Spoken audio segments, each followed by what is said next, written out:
Hai semua, gua Wasa. Saatnya kita balik di obrolan tongkrongan soal gadget. Ngebahasnya apalagi kalau bukan iPhone. Beberapa dari netizen juga seperti biasa udah ada yang nanyain opini gua kayak gimana untuk produk-produk Apple yang terbaru kemarin di launching. Ya sama-sama kayak ya kita tahu ya, yang launching kemarin itu pokoknya cuma 2 device intinya. Apple Watch sama iPhone. Cuma iPhone-nya ada 4 varian. Keinget 5 karena 15 sih. Ada Apple Watch yang terbaru, Apple Watch 9 ya. Terus juga ada Apple Watch Ultra 2. Terus untuk dari sisi iPhone-nya ada iPhone 15, 15 Plus, 15 Pro dan 15 Pro Max. Setahu gua tadinya itu bakalan ada iPhone 15 Ultra yang katanya ukuran gedenya itu kayak si Pro Max, tapi ternyata tidak jadi dikeluarkan yang ultranya. Pokoknya dari yang gue baca, yang 15 Ultra katanya masih dipending sampai tahun-tahun depan.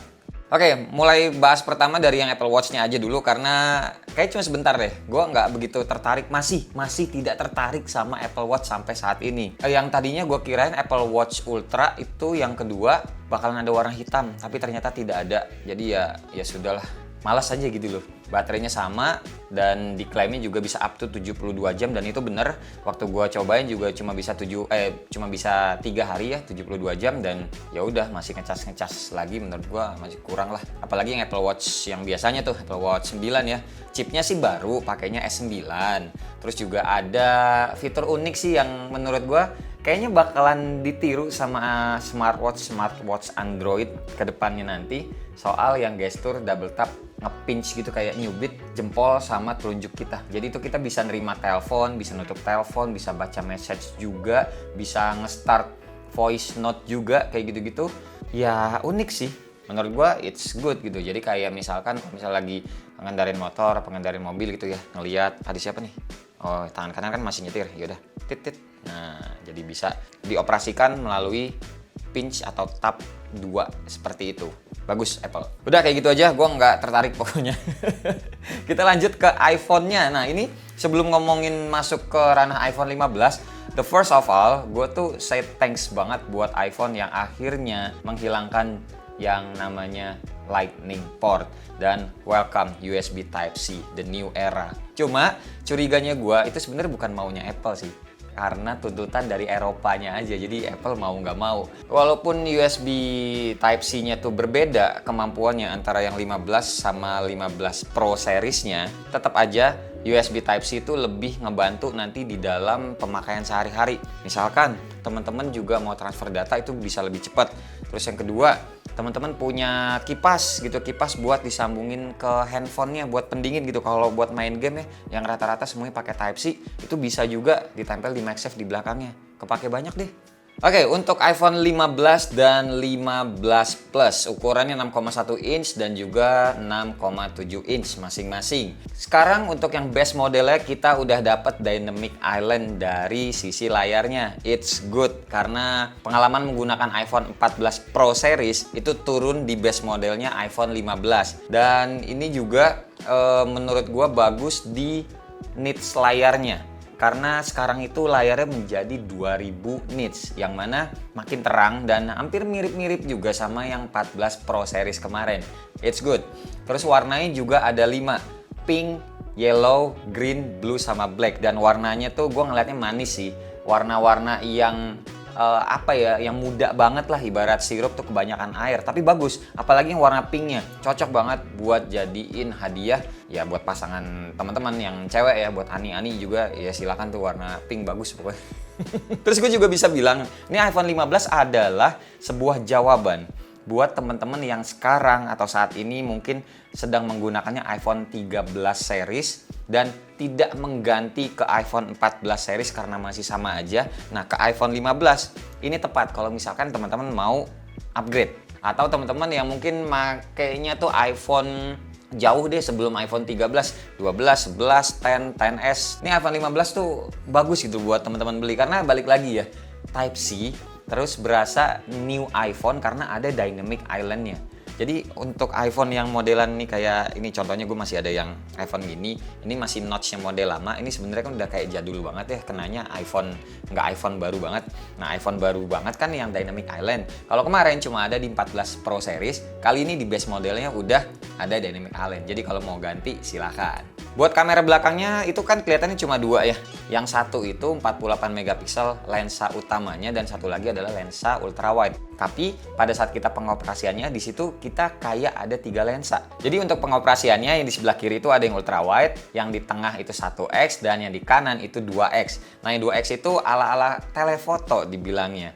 Dengan resolusinya tuh jadi 12 megapiksel. Cuma kalau menurut gua itu bukan lensa yang optikalnya. Jadi menurut gua lensa telefoto yang 2x-nya itu masih mirip-mirip kayak di sistemnya Android, yang mana mereka itu sebenarnya nge-crop dari resolusinya yang besar menjadi setengahnya. Sama nih kayak yang 48 megapiksel aslinya, tapi giliran telefoto itu kualitasnya setara 12 megapiksel dan itu optikal kualitasnya ya, tapi aslinya tuh tidak, cuma pengkropan kayak gitu aja sih.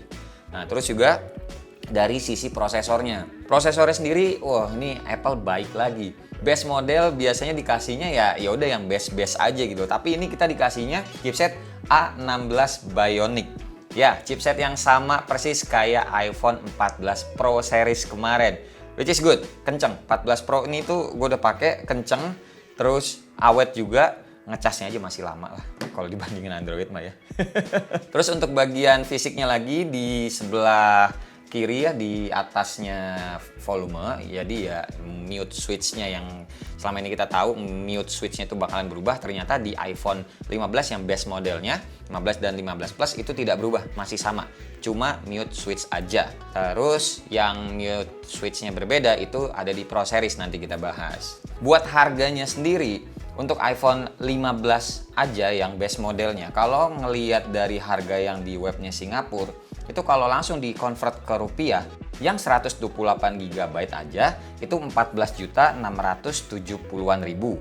Yang 256 GB 16.477.000 dan yang 512 GB itu 20.091.000-an. Untuk yang 15 Plus yang 128 GB 16.364.000-an, yang 256 GB 18.171.000-an, dan yang 512 GB 21.785.000-an. Nah, sebagai catatan aja, harga tersebut itu bukan acuan ketika masuk ke Indonesia ya. Biasanya itu nanti akan lebih mahal kalau teman-teman belinya resmi, baik yang iBox, Digimap ataupun Erafone dan yang lain-lain kayak gitu, biasanya lebih mahal. Tapi harga resminya yang tadi gue sebut lewat iBox dan yang lain itu masih lebih murah ketimbang teman-teman beli nih iPhone-nya langsung dari Singapura ya, karena FOMO gitu, nggak mau ketinggalan. Terus pas masuk ke Indonesia kan pasti bayar pajak tuh, bayar pajak sama bayar IMEI di bandara, itu jadinya malah lebih mahal nanti ketimbang harga yang iBox punya. Jadi saran dari gue, kalau teman-teman nggak buru-buru banget, mending nungguin yang resmi aja. Oke, sekarang masuk ke yang paling jagoannya menurut gue pribadi, yaitu adalah iPhone 15 Pro dan iPhone 15 Pro Max. Good choice banget, iPhone ngebawa material titanium buat handphonenya. Karena selama ini yang setahu gue kalau di gadget-gadget titanium itu kebanyakan taruhnya di smartwatch. Kayak Garmin Fenix nih yang gue pakai, Fenix 7. Terus di Samsung Galaxy Watch 5 Pro ya. Dan kali ini dibawanya ke handphone. Buat teman-teman yang mungkin belum tahu, jadi gue ceritain sedikit. Titanium itu adalah besi yang punya daya tahan panas lebih kuat ketimbang stainless, jauh lebih kuat. Jadi tuh kalau misalkan teman-teman suka ngelihat kayak knalpot motor atau knalpot mobil yang dia tuh pipanya berwarna biru, nah itu bahannya titanium. Ketika titanium sama stainless mau disambung, itu kan pasti pakai las-lasannya yang punyanya titanium. Nah, ketika stainless dielas pakai titanium, itu biasanya stainless itu bisa bolong. Jadi kebayang dong sekuat apa si titanium itu kalau nahan panas. Makanya harga titanium tuh tidak murah, jauh lebih mahal ketimbang harganya stainless steel. Nah, kebayang ya sampai situ gimana mewahnya titanium kalau ditaruh di sebuah handphone. Apalagi beratnya juga enteng kalau titanium tuh. Keren sih, iPhone bisa naruh titanium di handphonenya. cakep. Terus ngomongin bezel layarnya juga yang 15 Pro series ini tuh jadi lebih tipis. Oke, setelah bezelnya, selain bezelnya maksudnya, ini juga kalau ngomongin fisik, yang itu yang tadi gue bilang, mute switch-nya. Yang berubah adalah di bagian Pro series. Yang tadinya cetek-cetekan, sekarang jadi tombol. Tapi tombolnya jadi action button kenanya. Jadi kalau di iPhone, selain bisa mute, teman-teman bisa ganti juga action buttonnya jadi kayak tombol kamera, tombol record, yang lain-lain dah. Pokoknya banyak tuh bisa di custom dari bagian settingnya. Terus juga udah sama pastinya portnya menggantikan Lightning jadi USB Type-C. Nah, USB-nya ini kenanya USB 3 yang mana data file transfernya lebih cepat ketimbang Lightning. Nah, kalau yang iPhone 15 base tadi masih USB 2 yang kira-kira percepatan transfer datanya masih sama kayak Lightning. Mirip-mirip, nggak sama sih. Ya emang itu pembedanya yang Pro sama yang base model. Yang Pro ya intinya lebih cepat aja kalau mau transfer data. Terus juga, nah ini nih yang paling seru sebenarnya dari chipsetnya. Chipsetnya sekarang tuh Apple yang tadinya suka nyamain base model sama Pro model dari iPhone 14 series udah mulai beda ya. Nah di sini juga iPhone 15 dan 15 Pro itu dibedain. Yang 15 Pro kita dapatnya chipset terbaru A17 Pro. Nah ini chipset asli guys, gua penasaran banget nih. Kalau ngomongin kenceng, dia pasti kenceng dan diklaimnya kan chipset tercepat saat ini. Ya wajar lah, karena kan Snapdragon juga ngeluarin chipset terbarunya belum ada selain Snapdragon 8 Gen 2. Nah setelah ini si iPhone ngeluarin chipset terbarunya, ya pastinya si Snapdragon biasanya langsung ngeluarin chipset terbarunya lagi, Snapdragon 8 Gen 3 maybe, kita nggak tahu, ditungguin aja. Tapi yang gue bener-bener penasaran adalah ini chipset A17 Pro ditunjukkan sama si Apple-nya itu bener-bener powerful banget melalui gamingnya. Gimana enggak ya? Ray tracing oke lah, ada. Ray tracing tuh udah lama di Android, di Snapdragon 8 Gen tuh udah ada. Nah, yang menurut gue paling keren, ini chipset asli gila sih, ntar lo guys. Gue ngemil dulu dikit, karena excited banget gue. Gue kali ini excited di iPhone, lebih kenanya excited sama chipsetnya. Gaming kelas yang triple A, kayak di presentasinya dia kemarin, itu adalah game-game baru kayak Assassin's Creed yang belum muncul, terus Resident Evil yang Village, itu secara natif nanti akan bisa dimainin di iPhone-nya. Natif ya guys, natif. Bukan yang sekedar teman-teman tuh kayak misalkan kalau di Android nginstal PS Emulator, terus masukin gamenya, terus ya udah main dengan tombolnya tuh biasanya tombol navigasi ada di kanan kiri, motong layarnya kayak gitu-gitu. Enggak. Ini beneran natif. Jadi beneran dari developernya menciptakan game khusus yang bisa bisa berjalan kayak kita biasa main game konsol, tapi ini di iPhone. Nggak banyak loh, maksudnya sampai sekarang tuh apa ya, di Android aja tuh ya game-game mobile kenanya, bukan game yang triple A gitu untuk mainin di device mobile, bukan.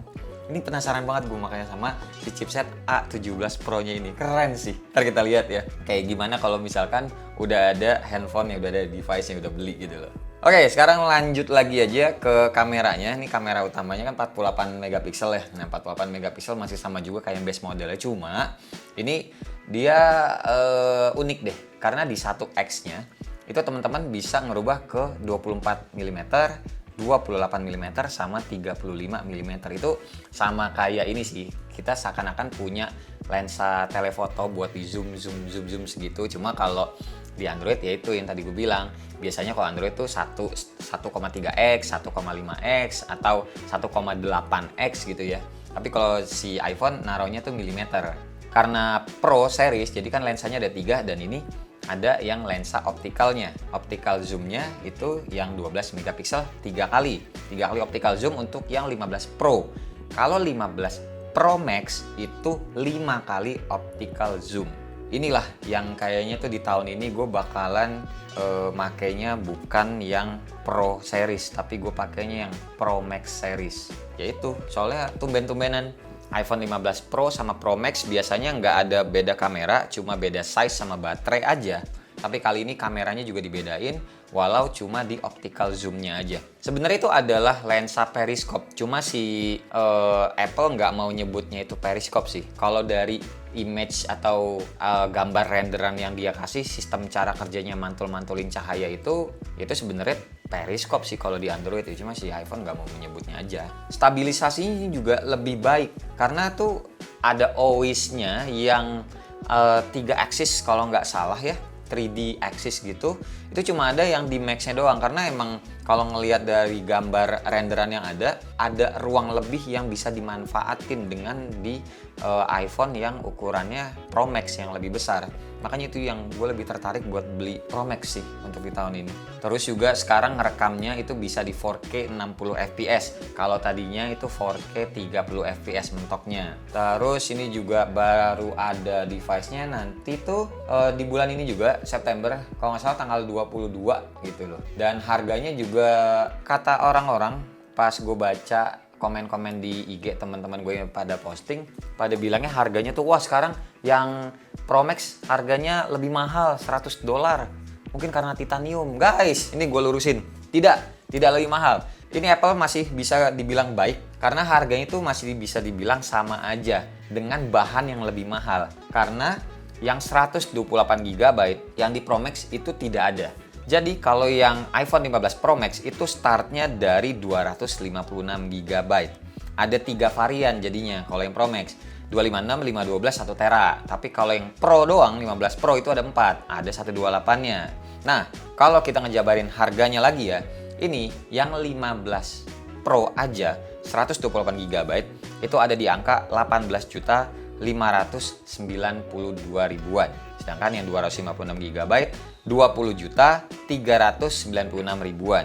Terus yang 512 GB 24 jutaan. Kalau yang 1 tera yang paling mahalnya untuk 15 Pro adalah 27.614 ribuan. Sedangkan untuk yang iPhone 15 Pro Max 256 GB harganya kira-kira 22.539.000, 512 GB 26.147 ribuan, dan yang paling mahalnya 15 Pro Max ini yang 1 terabyte adalah 29.755.000 rupiah. Percaya sama gua, ketika masuk Indonesia harganya akan menjadi 30 jutaan yang resmi ya. Oke, kesimpulan dari gua ini kalau ngeliat harga-harganya sebenarnya itu sama aja kayak iPhone 14 series kemarin yang launching ke Indonesia. Kita tinggal lihat aja. Nanti harganya tuh harusnya tuh mirip-mirip kayak iPhone 14 series yang sebelumnya udah masuk ke Indonesia. Kalau harganya lebih mahal, kita cari tahu alasannya apa. Alasan paling utamanya ya pasti biar cuannya lebih tinggi, iya nggak? Tapi normalnya harusnya tuh harganya sama sih.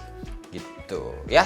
Dari gue pribadi, kalau ditanya, Bang Wasa ngambilnya yang mana? Kayak yang tadi gue bilang, gue kayaknya ngambil yang iPhone 15 Pro Max. Warnanya gue suka banget yang natural titanium. Terus gue ngambil yang 512 GB. Kenapa? Karena yang 256 GB ini gue udah tidak bisa mencukupi. Ada yang nggak bisa gue hapus, banyak banyak foto anak gue pas dari kecil sampai sekarang, foto gue sama bini gue zaman-zaman pacaran kayak gitu-gitu. Bang, kok nggak pakai iCloud? Mahal. Lama-kelamaan berasa juga pakai iCloud 1 tera juga kurang gitu guys. Dan ya udah kayaknya segini aja dulu video kita kali ini untuk pembahasan iPhone terbaru versi gue pribadi. Gue lebih suka yang mana, itu pendapat gue. Dan ya udah, semoga teman-teman rezekinya banyak biar bisa kebeli iPhone terbaru. Menurut gue ini ya wajib nggak wajib beli sih, tapi gue berdoa banget pokoknya kalau temen-temen pengen banget beli iPhone 15 series ini, gue doain bener-bener bisa kebeli. Soalnya yang paling penting adalah USB Type-C nya guys. Asli itu akan memudahkan banget kita nanti menjalani kehidupan dengan gadget-gadget yang ada. Swear. Terima kasih buat teman-teman yang udah nonton dari awal sampai akhir. Sampai ketemu di video selanjutnya. Bye bye. Cheers.